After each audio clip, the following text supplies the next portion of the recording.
Hello, good morning students. Today we will be studying about a very important and very interesting thing that is very buzzword in the India today, the Bharat GPT, that is India's own chat GPT. So आज हम जानेंगे कि ये Bharat GPT है क्या और इससे related क्या टेक्स्ट और कंटेक्स्ट हमें पता होना चाहिए, एग्जाम रेलेवेंट कौन कौन से कंटेक्स्ट हमें पता होना चाहिए, that we will study today. So let's start. What is this news?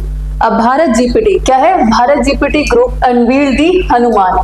जैसे कि हम आजकल देखते हैं कि एआई, चैट जीपीटी बहुत ही बज़वर्ड है. 21st सेंचुरी में सबसे ज्यादा यूज किए जाने वाले टेक्नोलॉजी और रिवोल्यूशनरी मेजर जो कह सकते हैं कि साइंस एंड टेक्नोलॉजी में जो था वो हमारी एआई थी.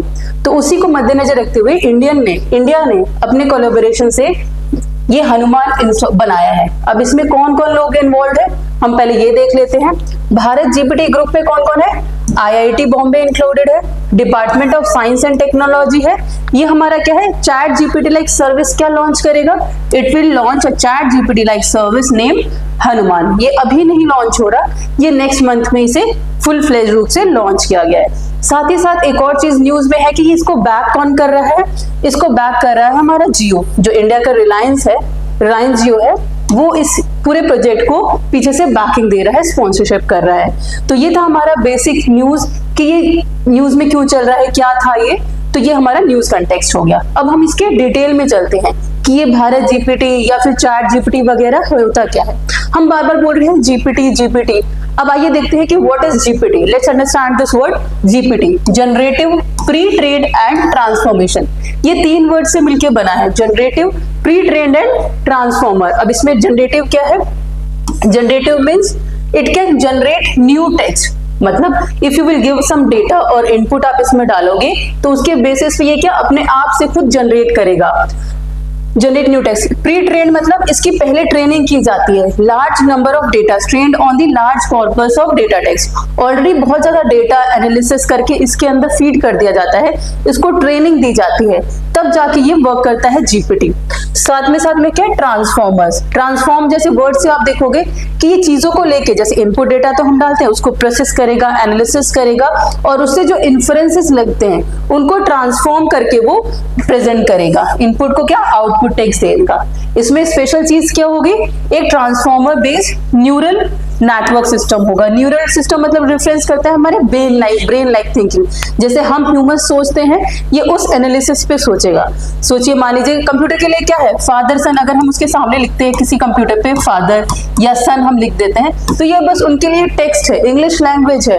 बट ह्यूमंस इसमें सोचते हैं कि हाँ, these are emotionally bond people, एक रिलेशन इसमें है. तो धीरे धीरे हम जनरेटिव के थ्रू, ट्रांसफॉर्मर्स के थ्रू, जीपीटी के थ्रू ये एनालिसिस जो है हम मशीन्स में डालने की कोशिश कर रहे हैं. फर्दर हम देखते हैं इससे रिलेटेड और भी जो वर्ड्स न्यूज में आते हैं. तीन टर्म्स बहुत कॉमनली और मिस यूज होते हैं. एक होता है एआई, ठीक है, एक होता है मशीन लर्निंग एमएल और डीप लर्निंग डीएल. ये तीनों चीजें अलग अलग है, इन तीनों को समझना बहुत जरूरी है, तभी हम आके टेक्नोलॉजिकल एडवांसमेंट जो हो रही है उसको हम इन डेप्थ ग्रास्प कर पाएंगे. सबसे पहले एआई देखते हैं. ये क्या है? एक ब्रॉडर फ्रेमवर्क है, एक ब्रॉडर टर्म है जिसके अंदर इंक्लूडेड कौन कौन सी चीजें हैं? मशीन लर्निंग और deep learning. So machine learning AI में हम क्या कर रहे हैं? We try to imitate human intelligence. जैसे मशीन, अगर कोई मशीन हमारे पास है, जैसे ट्रांसफॉर्मर्स मूवी में हमने देखा था, मशीन्स क्या है? ह्यूमन की तरह एक्ट और रिएक्ट करने लगती हैं. तो the ability of the machines to imitate human intelligence, human thinking power को जब मशीन्स इमिटेट करने लगती हैं तो उस ब्रॉडर फ्रेमवर्क, बॉर्डर, उस वर्ड को क्या कहेंगे? ब्रॉडर, वो पूरे पर्सपेक्टिव को क्या कहेंगे? आर्टिफिशियल इंटेलिजेंस कहेंगे. उसी का एक सबसेट है जिसके थ्रू इसमें क्या है? एल्गोरिदम्स है to incorporate the intelligence into machine. अब इसमें क्या है? जो टेक्नोलॉजी, जो एल्गोरिदम्स हम यूज कर रहे हैं, सपोज हमारे डे टू डे लाइफ में हमारे पास बहुत सारे ईमेल्स आते हैं, ठीक है. कुछ ईमेल्स अपने आप से क्या है? स्पैम में चले जाते हैं और कुछ ईमेल्स हमारे इनबॉक्स में आते हैं. तो ये जो डिफरेंशिएशन है, अपने आप से मशीन ऑटोमेटिकली डिफरेंशिएट कर पा रही है कुछ एल्गोरिदम से. उसकी ट्रेनिंग ऐसे हुई है कि वो अपने आप मेल्स में डिफरेंशिएट कर दे रही है कि कौन सा मेल हमारे लिए बेकार है, कौन सा हमारे लिए यूजफुल है. तो ऑटोमेटिकली वो हमारे इनबॉक्स में आ जाता है. तो ये मशीन की इंटेलिजेंस है. एल्गोरिदम ऐसे सेट है जीमेल का कि हम अपने आप डिफरेंशिएट करके वो कैटेगराइज होकर हमारे सामने प्रेजेंट हो जाता है. अब इसी का एक सबसेट है डीप लर्निंग क्या है और एक एनहांस वर्जन है. मतलब एक सुपीरियर वर्जन आप कह सकते हो। इसमें क्या है, तो सिंपल हम स्पैन में मैसेजेस डिवाइड कर रहे हैं, ठीक है। डीप लर्निंग क्या होगा, mimics human brain to incorporate intelligence. अब सपोज इसका मैं एग्जांपल क्या देती हूँ, मान लीजिए एक्सरे रिपोर्ट्स हैं। अब मशीन क्या कहेगी, इस रिपोर्ट्स को, एक्सरे रिपोर्ट्स को, डेटा को पढ़ के एनालिसिस करके खुद वो डॉक्टर्स को क्या है रिकमेंड दे देगी कि इसमें क्या दिक्कतें हैं, क्या प्रॉब्लम्स है, जिसका भी एक्सरे है उसके ऊपर वो एनालिसिस करके अपने आप जनरेट कर देगी व्हाट आर द causes और symptoms और what is the disease of that X-ray। तो ये तीन चीजें आपको क्लियर होंगी। AI is a larger thing and machine learning and deep learning are the subsets of AI। Okay, let's move forward। ठीक है, अब एक और वर्ड हमारे न्यूज में आता है या टेक्स्ट में आप लोगों ने पढ़ा होगा कि जनरेटिव AI क्या होता है। जनरेटिव जैसे कि वर्ड है, it is a type of artificial intelligence that involves creating new original content और data using the machine learning algorithms. इसमें हम क्या यूज कर रहे हैं, मशीन लर्निंग एल्गोरिथम्स को यूज करके नया डेटा, नया इंफॉर्मेशन क्रिएट कर रहे हैं, उसे हम जनरेटिव AI कहेंगे। इसमें हम क्या क्या जनरेट कर सकते हैं, that is text, images, music and other types of media. ये ओरिजिनल कंटेंट डेवलप करेगा। ऐसा नहीं है कि कुछ डेटा ऑलरेडी फीडेड है या कहीं किसी सर्वर पे इंस्टॉल्ड है उसको रिप्रेजेंट करेगा, नहीं।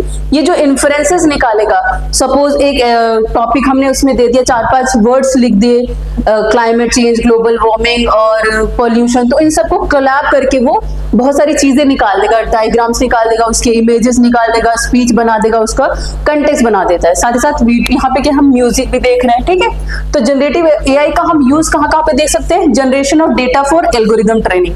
अब कंप्यूटर साइंस या रिसर्च डेवलपमेंट में हम रिसर्च एंड डेवलपमेंट में inference, large amount of data daily create हो रहे हैं। हम अगर कुछ चीज सर्च भी करते हैं, कोई भी टाइप आप करते हो, कुछ बाय करने जा रहे हो, बाय अ बुक और बाय अ कार, कुछ भी आप सर्च करते हो तो वो एक तरीके का डेटा क्रिएट कर रहा है और वो इन्फॉर्मेशन जाती है सर्च इंजन के पास, कंपनीज के पास। तो डेटा एनालिसिस को भी ये काम करेगा, इन्फ्रेंसेस निकालेगा। आपने फ्रीक्वेंटली देखा होगा, जो चीज आप न्यूज में या फिर गूगल पे सर्च करते हो तो ऑटोमेटिकली उसके एड्स वगैरह आपकी फीड्स पे दिखने लगते हैं। कहीं भी आप कोई भी सर्च इंजन ओपन करोगे, मान लीजिए कहीं पे आपने सर्च किया रेंटिंग फॉर अ रूम और अ कार लोन वैसा, तो बहुत सारे उससे रिलेटेड न्यूज और इन्फॉर्मेशन और गूगल एड्स आपके सामने आने लगते हैं। तो वह कैसे जनरेट हो रहा है, हमने कुछ एक्शन दिया, उसके रिजल्ट में वो खुद एल्गोरिदम कंप्यूटर का ऐसे सेट है कि और इन्फॉर्मेशन और डेटा हमारे सामने आ जाता है। साथ ही साथ कहाँ, realistic film dubbing, quality restoration of old media data. तो एंटरटेनमेंट और मीडिया में भी हम यूज कर सकते हैं, है ना, ये चीज यूज होती है। साथ ही साथ retinopathy detection and improving the prosthetic limb quality. तो ये हम मेडिसिन के फील्ड में भी इसको हम यूज कर रहे हैं। तो ये टर्म हुआ जनरेटिव है, इसको भी आप ध्यान में रखोगे। Now next what is this, this is a very important concept. जैसे हम चैट जीपीटी यूज कर रहे हैं या इंडिया ने अपना भारत जीपीटी लॉन्च किया है, तो उसके ऊपर जो मेन मैकेनिज्म वर्क कर रहा है उसको हम क्या कहते हैं, लार्ज लैंग्वेज मॉडल्स, LLMs। ठीक है, what are the LLMs, they use deep learning techniques. जो एल्गोरिदम्स है, डीप न्यूरल साइंस है, न्यूरल मैकेनिज्म है मशीन्स का, उसको यूज करके वो क्या करेंगे, understand the extensive text data को समझेगा। बहुत सारे डेटा उसके अंदर फीड होंगे, ट्रेनिंग की गई होगी उस चीज की। जैसे कि आपने एलेक्सा देखा होगा, है ना, जो आप बोलते ही सीरी का सुना होगा, तो वो क्या कहते हैं, हमारे वर्ड्स को और जो हम उनको बोलते हैं उसको वो इंटरप्रेट करके अपने अंडरस्टैंडिंग से वो नया जो चीज हम बोलते हैं वो रिजल्ट आउटपुट हमें दे देते हैं। तो इसमें क्या होगा, processing of large volumes of text, understand its structure and significance and insights from it, what it will do, ड्रिविंग insights, उससे क्या इन्फ्रेंसेस निकलते हैं वो हमें दे देगा। LLMs undergo training to recognise the meaning. इसके अंदर काफी ट्रेनिंग प्रोसेसिंग होती है, तभी जाके वो उस केपेबल से वर्क कर पाते हैं। जो चैट जीपीटी आजकल हम यूज करते हैं किसी भी क्वेश्चन के लिए, किसी भी क्वेरी के लिए या कोई भी इंफॉर्मेशन है, तो ऑलरेडी उसको इतना ट्रेंड कर रखा है, इतना इंफॉर्मेशन और डेटा उसके अंदर है, इतने सारे एल्गोरिथम्स हैं जिसकी वजह से हम ये प्रोसेस कर पाता है। वो तुरंत सेकेंड्स के अंदर वो आंसर्स रिप्रेजेंट कर देता है हमारे सामने। अब training of the data for LLMs typically comprise कहाँ से वो डेटा हमें लेता है, विकिपीडिया से, ओपन वेब टेक्स्ट से एंड कॉमन कॉल कॉर्पसेस। हमने देखा विकिपीडिया पे क्या अनलिमिटेड सोर्स ऑफ डेटा है, किसी भी चीज के बारे में आप खोलोगे विकिपीडिया पे अनलिमिटेड सोर्स ऑफ इंफॉर्मेशन है, वहां से वो डेटा कलेक्ट करता है। साथ ही साथ ओपन वेब है and the common call corpses है। तो ये ट्रेनिंग की जाती है। LLM क्या है, अगर कोई पूछेगा what is the mechanism behind this chat GPT और the Hanuman which is launched by the Bharat GPT, it is the LLM models। ठीक है, now next what you should understand, ये हमारे 21st century के हनुमान है that we will be using from future years, है ना। Hanuman is a series of large language models, LLMs, ठीक है। It can communicate in 11 Indian languages like Hindi, Tamil and Marathi. तो अब नेक्स्ट मंथ से कुछ टाइम से ये यूज में आ जाएगा, थोड़ी प्रोसेसिंग और ट्रेनिंग के बाद। ये हमारा Indian version of chat GPT है। It is not just a chat GPT, it is a multimodal AI tool। Multimodal AI tool इसे क्यों बोला जा रहा है, क्योंकि इसमें क्या होगा, it will produce text होगा, स्पीच आएगा, वीडियोस ये क्रिएट करेगा अपने इंफॉर्मेशन, डेटा और एनालिसिस की वजह से, ट्रेनिंग की वजह से it can create fresh speeches, fresh videos बना सकता है और and more multiple Indian languages. ठीक है, फिर आता है इन डीप डिजाइन। अब इसकी क्या किस एरियाज को ये सर्विस करेगा, ठीक है। सबसे ज्यादा ये हेल्प करेगा हमारे हेल्थ केयर सेक्टर में, गवर्नेंस के सेक्टर में, फाइनेंशियल सर्विसेज में एंड साथ ही साथ एजुकेशन में। तो एक रिवोल्यूशनरी मेजर है, हम एक रिवोल्यूशन देख रहे हैं अपने सामने। जो AI हो रहा है, 4th जनरेशन हो रहे हैं, चैट जीपीटी हो रहा है, ये हमारे साइंस एंड टेक्नोलॉजी को and how humans are communicating with the technology, it is going to revolutionise the way we understand the technology and environment around us. और इसके सिग्निफिकेंट इम्पैक्ट्स भी हम इन सेक्टर्स में देख सकते हैं, गवर्नेंस में, फाइनेंशियल सर्विसेज में और एजुकेशन में। तो होपफुली आपको ये चैट जीपीटी, भारत जीपीटी और इंडियन हनुमान के बारे में सारे कॉन्सेप्ट्स क्लियर हो गए होंगे, है ना। तो thank you and have a good day.